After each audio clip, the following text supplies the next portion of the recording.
If you're new to R and RStudio, then this is the series for you. In this very first episode, we're going to do the most basic thing you need to do. We're gonna learn how to install things. So I'm gonna walk you through how to install R and RStudio. I'm gonna walk you through how to open RStudio and not R, because RStudio is the less scary version of R. I'm going to show you all the different windows and sections of the software, and then we're going to use it basically like a calculator. So we're going to learn how to use the console to run very basic code, 1+1, and by the end you should be able to name and call a variable and save a script. And because learning R is not necessarily always a very aesthetic experience, all of today's episode was filmed in the Wenatchee National Forest with lots of beautiful flowers and birdsong to help guide you through the process. So the very first step to learning R is to install it. And if you're new to R, you're also going to install the second piece of software that puts R in kind of easy mode for new users. That software is called RStudio. As a quick note, R will not work on your computer if you have a Chromebook. And for some of you, getting it installed is a pain as well. So if you cannot get R to work on your computer for whatever reason, your other option is called RStudio Cloud. It's free, works in your browser, so you don't have to install it. You just need to go and sign up with an account. First, we're going to start with R. R is a statistical programming language. It's free, and it's great for doing statistics and making pretty graphics. It's also kind of limited in all other pursuits, and the name is just R, which is really irritating for Googling, because Googling a single letter is not always a fruitful process. So to download R, you're going to go to www.r-project.org. Then you're going to gear up, because for no reason whatsoever, you are now going to have to click on like 1,000 different hyperlinks. It's a very dumb maze, but I will navigate you there.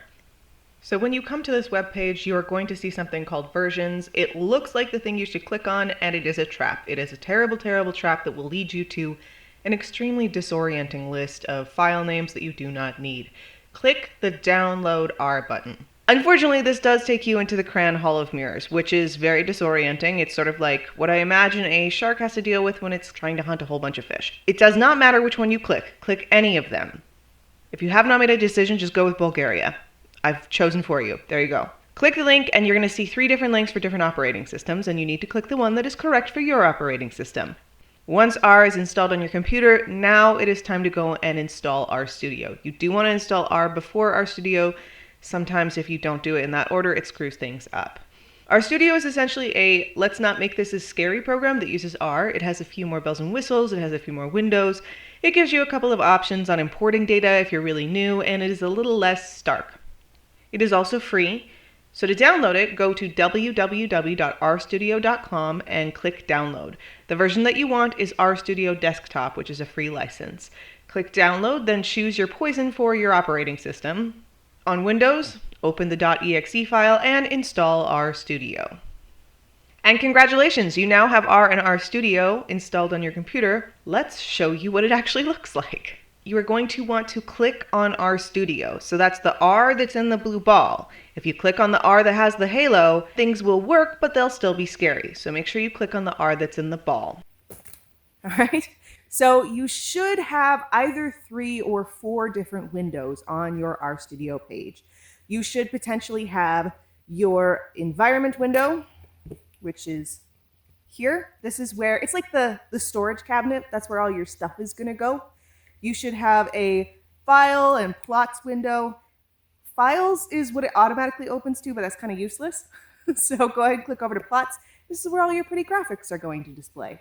And then depending on which version you have, it might be that you open RStudio and there's one giant console window here that looks like this, or you could have already had an R script up, in which case you'd have the R script up here and you'll have the R console window down here. To open up your R script, especially if you don't have one or if you're trying to make a new one, you're going to want to click this little green plus sign on top of a white page. That's the Make a New Script button. The great thing about these windows is you can resize them, so you can click and drag to make them different sizes, because sometimes you want to see a lot of what's in the console and sometimes you want to see a lot of what's in your plot window. It just kind of depends on what you're doing. So now that you've got RStudio open and you know where all of the pieces are, it's time to run your very first chunk of code.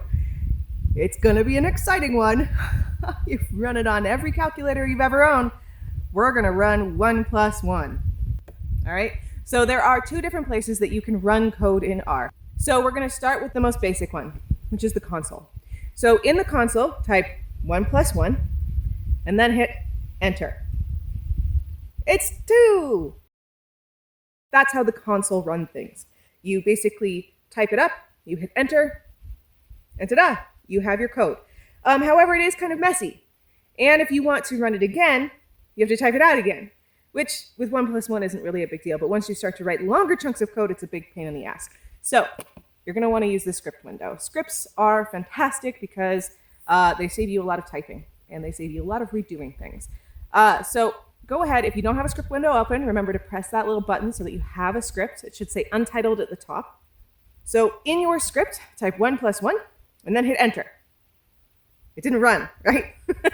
So the reason it didn't run is because when you're in the script function, enter means go to another line. Because in the script function, you can write yourself a whole beautiful book of nonsense about R. So you're going to want to use Control plus Enter. If you're on a Mac, I believe it's Command plus Enter. So you can click anywhere in that line or on that line, or you can highlight the whole thing and you can hit Control plus Enter. Or there's actually a button right up here called the Run button, and you can hit the Run button. And when it does that, nothing happens visibly up here. But if you look down on the console, you can see that it has run just like it would have if you had typed it in the console. So those are the 2 different places where you can run your data.